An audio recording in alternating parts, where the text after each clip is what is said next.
Hey everyone, it's David. Today I want to give you a tour of the gardens in my front yard. I'm going to split this video up into two parts. Here, in part 1, I'll give you an overview of the project, then we'll go for a walk through the gardens. Later, in part 2, I'll show you close-ups of all the plants and share their names. I bought this home last summer, and when I moved in, the front yard was a lawn of Bermuda grass. At the time, I didn't know anything about Bermuda grass, and I have since learned that it is something fierce. I live in part of the country that doesn't get any rain in the summer, so a lawn here requires a sprinkler system, which the home did have. I love to garden, so I knew I wanted lots of garden beds. I also love cactus, so I thought it would be fun to incorporate some of them into drought-tolerant landscaping. I don't exactly live in cactus country, meaning the ideal climate for cactus. Here, we get all of our rain during the winter months, whereas cactus generally like to stay more dry during the cooler times of year. And we also get the occasional light frost in this area, and many, if not most, cacti do not tolerate frost. But certain cactus species can be grown here, especially if you can provide them with good drainage and some protection. People are often surprised to learn that some cactus species can be grown almost anywhere in the country. There are actually 4 cactus species that are native to Canada, where they may experience temperatures below 0. I know people in New York State that keep cactus outdoors through the winter. You may also know Lynn from Desert Plants of Avalon here on YouTube, who lives in Northern Ireland, who also keeps some of her cactus outdoors through the winter. I will also be making videos in the future on how to plant cactus outside. If this is something you'd be interested in seeing, be sure to subscribe to my YouTube channel and hit the bell to be notified of future videos. I wish I had taken more photos from before I started this project, but I didn't know at the time that I'd be documenting it as I am. I do have a few photographs though. Here's one photograph of what my front walkway looked like when I moved in. This one garden area had this ugly red bark, it was overrun with weeds, and there was a couple large trees that were not only planted too close to the house, but they completely blocked the view from my kitchen window. This was the first area I tackled. I moved much of the bark to another area of the yard, removed the trees, and hired someone to come by with a stump grinder to remove the stumps. During this process, I discovered that the native soil here is heavy clay and would need a lot of amending. I mixed in a couple cubic yards of sandy topsoil to increase drainage and raise the soil level. I then planted a bunch of drought-tolerant plants and topped the bed with a cubic yard of 3/8-inch California gold gravel. This is what the same area looks like now.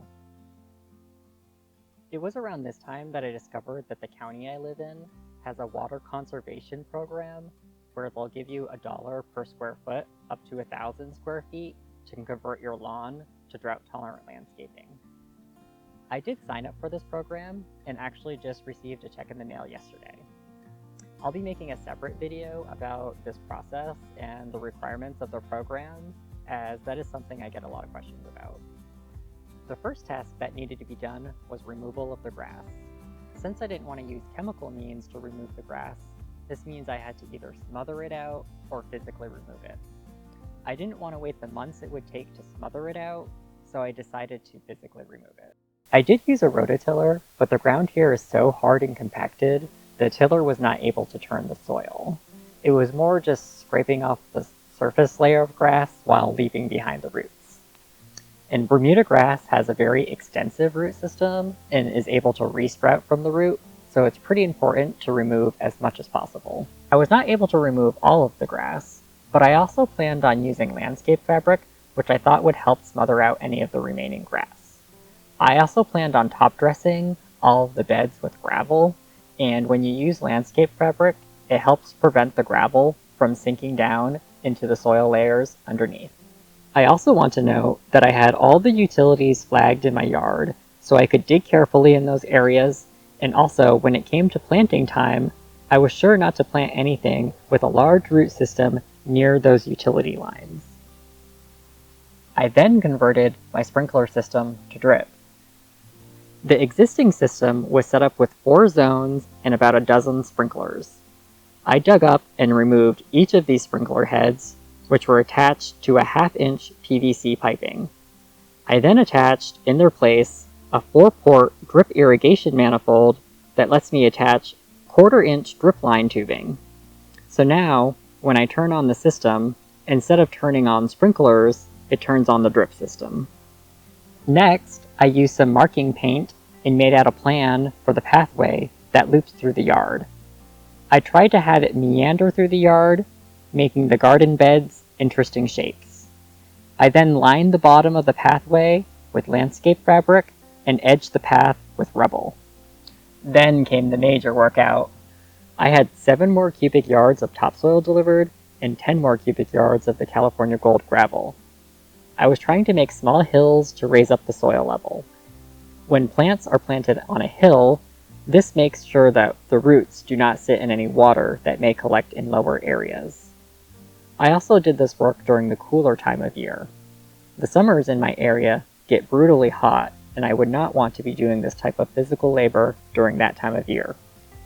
You can also tell by how the shadow is moving like a sundial that this took me hours to complete. I had the gravel delivered the following weekend, and thankfully got some help to move that. I then put down some more landscape fabric, and then started to place the plants around to get an idea of where I wanted to put them. I tried to mix different forms, textures, and colors in each area. I then planted the plants in the ground, put drip tubing to each plant, and attached a drip emitter. Once the plants were put in the ground is when the top dress of gravel went down.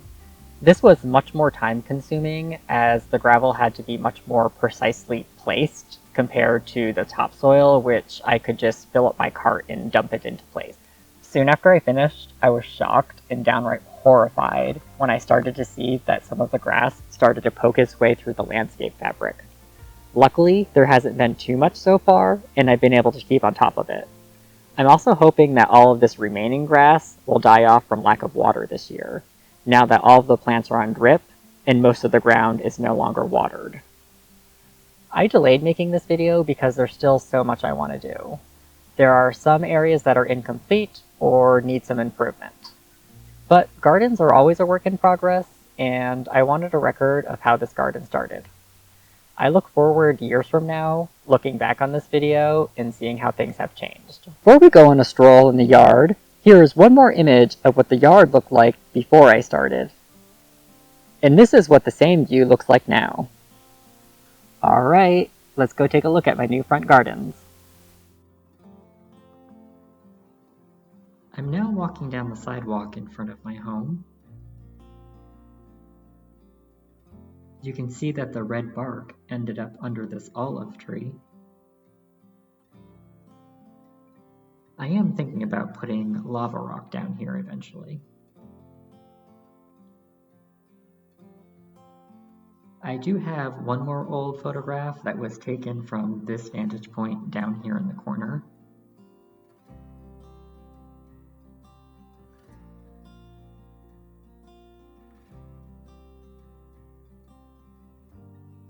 And as you can see, this low fence was already here on the property.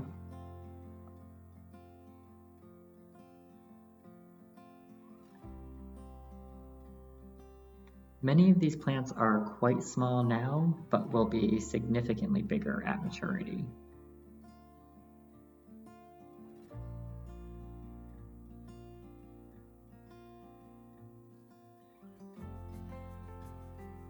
Now let's jump to the other side of the driveway.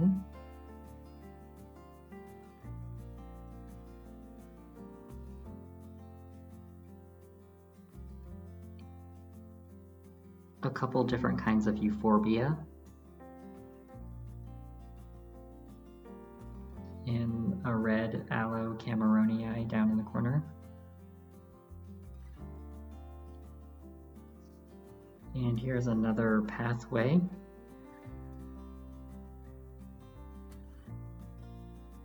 And I found these stepping stones on the property.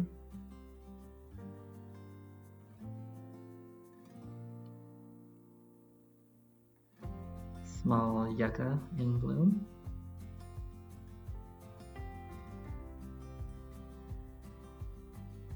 Now let's go back to the other side.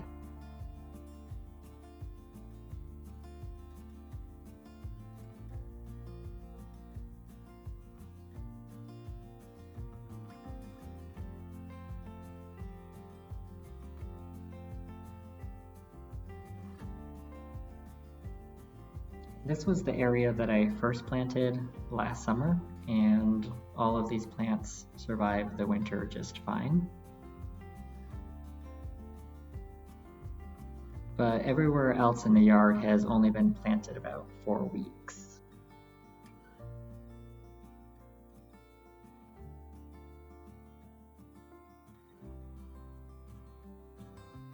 This area in front of the window I haven't quite decided what to do with yet, but I have some ideas, and as you can see, I already have some plants collecting to use in this area.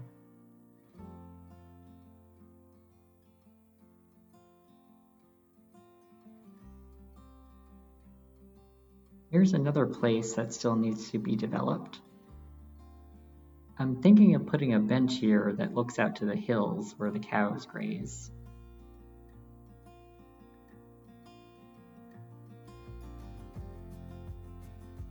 Now let's go down the path and finish the loop.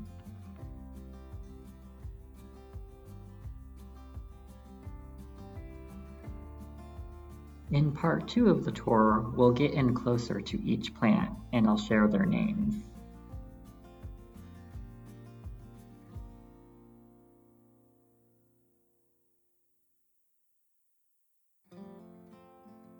Now let's get back to the walkway and take one last look back.